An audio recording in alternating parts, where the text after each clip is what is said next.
नमस्कार साथियों, स्वागत है आपका गोल मंत्रा एकेडमी के परिवार में। आज मैं पढ़ाऊंगा भूगोल का। आपका ये चौथा लेक्चर होगा। इसके पहले आपके 3 लेक्चर हो चुके हैं।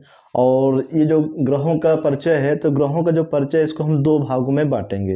ये आपका चौथा लेक्चर हो जाएगा और 5वें लेक्चर में उसको हम डिटेल में पढ़ेंगे। तो आज ये छोटा सा वीडियो होगा, तो आप अच्छे से देखिएगा। अब देखिए, यहाँ पे ग्रह आपके लिखे हैं। ग्रह को अंग्रेजी में क्या कहते हैं? प्लानेट कहते हैं। क्या कहते हैं?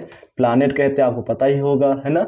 अगर हम इसकी परिभाषा कहें, क्या कहें, परिभाषा बनाए, तो परिभाषा में आपको याद रखना है, परिभाषा में आपको याद रखना है ना। क्या याद रखना है?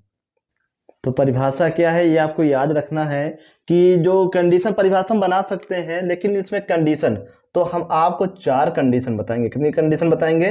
ग्रहों की जो परिभाषा से आपको 4 कंडीशन याद रखना है कि ग्रह जो आपके होते हैं किनको कहेंगे। परिभाषा क्या बनाएंगे? तो परिभाषा नहीं, आपको कंडीशन और शर्त इनको याद रखना है। तो पहली बात तो आपको ये याद रखना है कि परिक्रमण काल होना चाहिए। क्या होना चाहिए? परिक्रमण काल। अब परिक्रमण काल क्या होता है? तो परिक्रमण काल, जैसे आप लोगों ने देखा होगा, कभी आप मंदिर में जाते हैं तो मंदिर में क्या दर्शन करने जाते हैं, तो फिर मंदिर में हम लोग क्या करते हैं? परिक्रमा करते हैं। जैसे चित्रकूट में हम लोग क्या है, दर्शन करने के लिए जाते हैं, तो कामता नाथ जो है, तो कामता नाथ की हम लोग क्या करते हैं? परिक्रमा करते हैं। तो कहने का मतलब ये है कि केंद्र में कोई वस्तु रखी हो और उसकी जो है परिक्रमा की जाए, उसे क्या कहेंगे? परिक्रमा कहेंगे। क्या कहेंगे? परिक्रमा कहेंगे, है ना।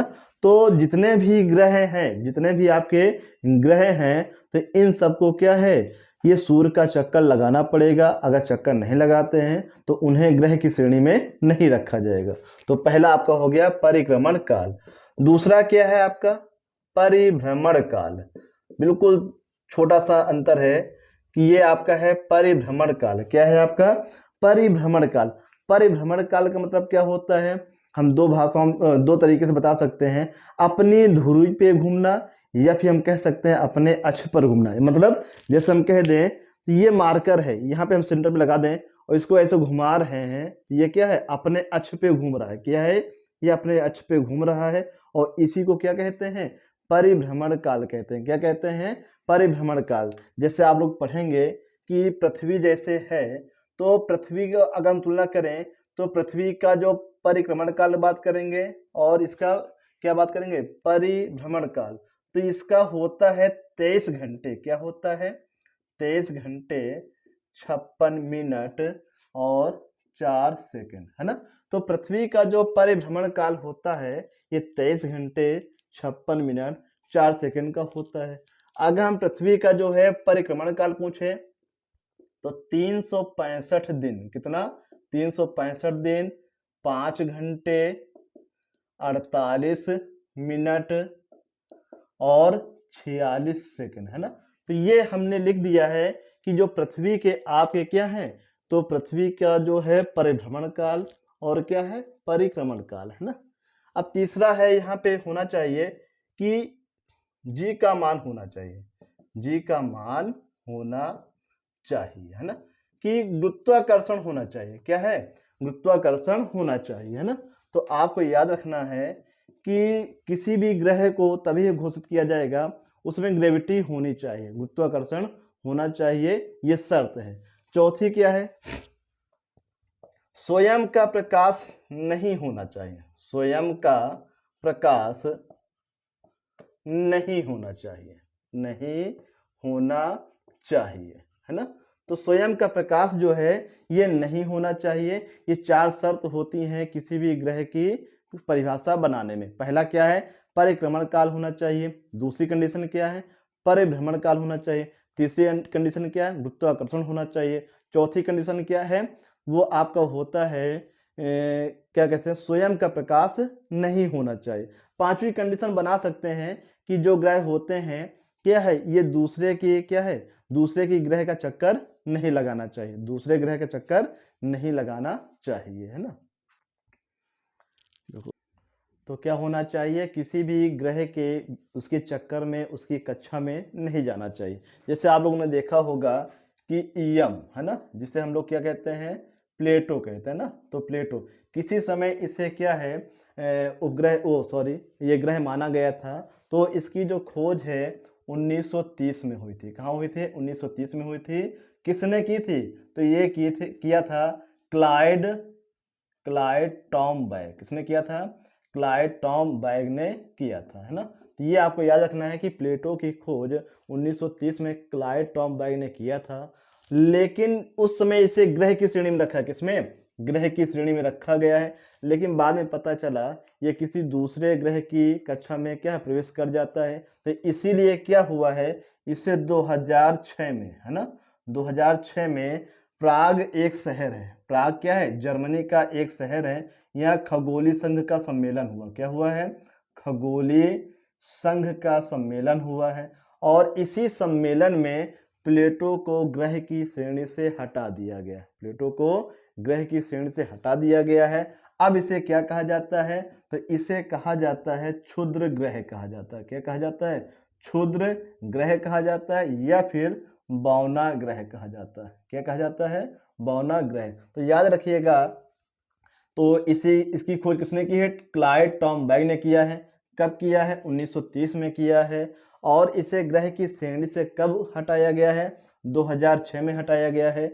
जर्मनी का एक शहर है प्राग शहर, तो वहीं पे क्या सम्मेलन हुआ था, तो इसे ग्रह की श्रेणी से हटा दिया गया है। इसे बौना ग्रह या फिर क्षुद्र ग्रह बताया गया। तो ये आपकी क्या है, 4 कंडीशन हो गई हैं ग्रह की परिभाषा की, है ना। तो इसको हम मिटाएंगे, आप लोग लिखना चाहे लिख सकते हैं, है ना। तो आगे हम चर्चा करेंगे कि ग्रह कितने प्रकार के होते हैं ना। ग्रह कितने प्रकार के होते हैं, तो आपको याद रखना है ग्रह आपके 2 प्रकार के होते हैं। कितने होते हैं? 2 प्रकार के होते हैं। तो आपको याद रखना, एक होता है आंतरिक ग्रह और एक आपका होता है बाह्य ग्रह, है ना। तो यह हम देखेंगे ग्रह के प्रकार, है ना, ग्रह के प्रकार। तो ग्रह के भैया आपके प्रकार होते हैं, 2 प्रकार होते हैं। पहला आपका होता है आंतरिक ग्रह, और दूसरा आपका होता है बाह्य ग्रह। क्या होता है आपका? बाह्य ग्रह होता है ना। तो आंतरिक ग्रह को ही पार्थिव ग्रह कहते हैं। क्या कहते हैं? पार्थिव ग्रह कहते हैं। आपको याद रखना है कि ये आंतरिक ग्रह को क्या कहते हैं? पार्थिव ग्रह कहते हैं। और बाह्य ग्रह को जोवियन ग्रह कहते हैं। क्या कहते हैं? जोवियन ग्रह, है ना। तो बाह्य ग्रह को क्या कहते हैं? जोवियन ग्रह कहते हैं। तो ये चीज आपको याद रखना है ना। तो इनकी संख्या कितनी है? 4 है। और इनकी भी संख्या कितनी है? 4 है। इन चीजों को आपको याद रखना है। अब यहाँ से क्वेश्चन बनता क्या है, ये 2 प्रकार से क्वेश्चन पूछा जाता है। एक तो पूछेगा आकार के आधार पर ग्रहों का क्रम, और दूसरा आपका हो जाएगा सूर्य से दूरी के आधार पे ग्रहों का क्रम। तो पहले हम यहाँ देखते हैं आकार के आधार पर। आकार के आधार पर, तो आकार के आधार पर ग्रहों का क्रम, है ना।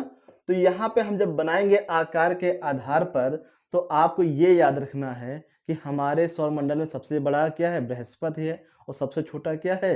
ये बुध है। तो हम क्या है, इसको अवरोही क्रम में लिखेंगे। किस क्रम में लिखेंगे? अवरोही क्रम में। अवरोही क्रम का मतलब ये होता है कि सबसे पहले सबसे बड़ा और लास्ट में क्या होगा? सबसे छोटा, जिसे अंग्रेजी में कहते हैं डिसेंडिंग ऑर्डर। क्या कहते हैं? Descending order. तो आपको याद रखना है, तो पहला होता है बृहस्पति। पहला क्या होता है? बृहस्पति। इसके बाद है शनि। बृहस्पति, शनि, अरुण, वरुण, है ना। बृहस्पति, शनि, अरुण, वरुण, है ना। तो बृहस्पति, शनि, अरुण, वरुण, ये क्या हो गए हैं? ये आकार के आधार पे 4 हो गए हैं। अब देखिए आगे हम यहाँ पे लिख सकते हैं पृथ्वी, और क्या है, शुक्र को लिख सकते हैं। आपने पढ़ा होगा कि आकार के आधार पे शुक्र का आकार और पृथ्वी का आकार लगभग बराबर माना गया। क्या माना गया है? बराबर। कहा जाता है कि आकार में शुक्र और पृथ्वी बराबर हैं, लेकिन जीवन, पृथ्वी पे जीवन कहाँ पे है? पृथ्वी पे है, लेकिन शुक्र पे जीवन नहीं है। तो इसलिए हम लोग पृथ्वी को पहले रखेंगे और शुक्र को कहाँ रखेंगे? यहाँ पे रखेंगे, पृथ्वी के बाद, है ना। अब देखिए यहाँ पे हम छोड़ दे रहे हैं और आपको पता है सबसे छोटा ग्रह कौन सा है, तो सबसे छोटा ग्रह आपका है बुध। अब बच्चा कौन है, तो बच्चा है आपका मंगल। क्या है, मंगल आपका बच्चा है। तो एक चीज आपसे और बताएंगे कि आजकल पेपर में वनडे एग्जाम में तो जो हिंदी नाम है बहुत कम रखे जाते हैं, अंग्रेजी नाम से ही पूछे जाते हैं। कहने का मतलब ये है कि अंग्रेजी नाम तो रहेगा लेकिन उनका हिंदी उच्चारण रहेगा। जैसे हम कहेंगे बृहस्पति को क्या कहते हैं, जुपिटर कहते हैं। क्या कहते हैं, जुपिटर कहते हैं। शनि को क्या कहते हैं, सैटर्न कहते हैं। अरुण को क्या कहते हैं, यूरेनस कहते हैं। वरुण को क्या कहते हैं, नेपच्यून कहते हैं।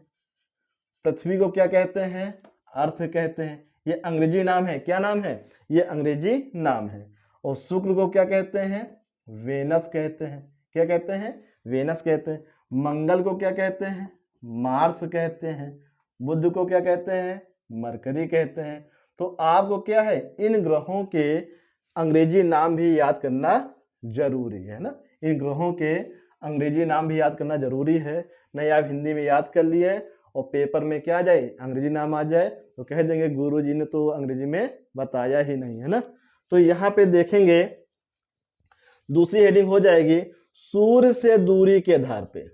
सूर्य से दूरी के आधार पे, सूर्य से दूरी के आधार पर, सूर्य से दूरी के आधार पे ग्रहों का क्रम, ग्रहों का क्रम, है ना।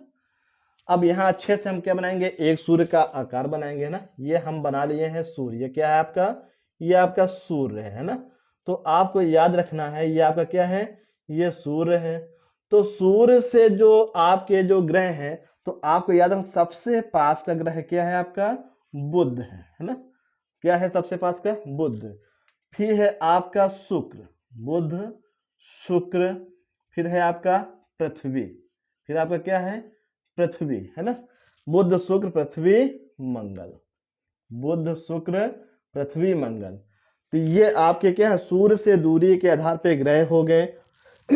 बुध हो गया, शुक्र हो गया, पृथ्वी हो गया और मंगल आपका हो गया, है ना।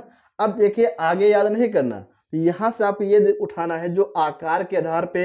यहाँ से हम चले बृहस्पति शनि अरुण वरुण, तो इनको आपको उठा के यहाँ पे ज्यों का त्यों रख देना है। तो ये क्या होगा, सूर्य से दूरी के आधार पे सही क्रम जो है बैठ जाएगा। तो हम उठाते हैं बृहस्पति शनि अरुण वरुण, है ना। बृहस्पति, फिर हो जाएगा आपका शनि, फिर आपका हो जाएगा अरुण, फिर आपका हो जाएगा वरुण। तो इस प्रकार से ये आपका क्या हो गया है, ये सूर्य से दूरी के आधार पे ग्रहों का क्रम हो गया। अब देखिए यहाँ पे जो आपके लिखे हैं ये चारों ग्रह, आपको ध्यान देना जो ऊपर हम पढ़ाए हैं ग्रहों के जो प्रकार, तो आपको याद रखना है लास्ट के जो चार हैं इन्हें क्या कहेंगे, वाह्य ग्रह कहेंगे। भाई सूर्य से दूर है तो क्या कहेंगे, इन्हें वाह्य ग्रह कहेंगे। और इन्हें क्या कहेंगे, इन्हें कहेंगे आंतरिक ग्रह कहेंगे। क्या कहेंगे, आंतरिक ग्रह कहेंगे, है ना। क्या कहेंगे, आंतरिक ग्रह कहेंगे। और इन दोनों के बीच में, इन दोनों के बीच में यहाँ पे क्या है, करोड़ों क्या है आपके छोटे छोटे क्या है उपग्रह क्या कहते हैं, उल्का पिंड पाए जाते हैं, क्षुद्र ग्रह पाए जाते हैं। तो बहुत सारे इनके बीच में क्या है, काफी अंतराल है। तो इसलिए क्या है, ये यहाँ पे क्या होगा, ये आंतरिक ग्रह होंगे और इधर वाले क्या होंगे, वाह्य ग्रह होंगे।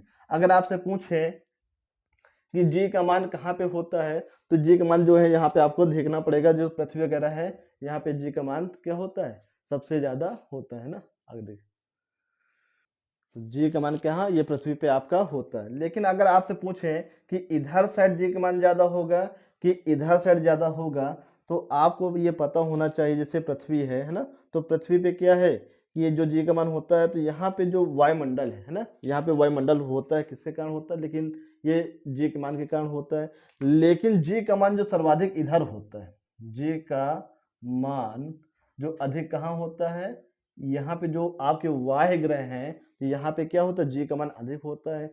इसलिए होता क्या है, यहाँ पे जितनी भी गैसें होती हैं ये जो है धरातल पे ही होती हैं। इन ग्रहों पे क्या है धरातल पे होती हैं, पूरा इसमें वायुमंडल नहीं बन पाता है। तो ये आता नहीं है, लेकिन फिर भी आप ये जानकारी के लिए है कि जी का मान वायु ग्रह में ज़्यादा होता है कि आंतरिक ग्रह में ज़्यादा होता है। तो आपको याद रखना है जी का मान जो है ये वायु ग्रह में अधिक होता है और आंतरिक ग्रह में क्या होता है, ये कम होता है। तो इस प्रकार से ये आपका टॉपिक समाप्त होता है। बहुत बढ़िया टॉपिक है। और इसके बाद जो आपका 5वां लेक्चर आएगा, तो दोनों एक ही चैप्टर है, तो इसमें क्या है जगह नहीं थी, इसलिए क्या उसका अलग वीडियो बनाएंगे हम, है ना।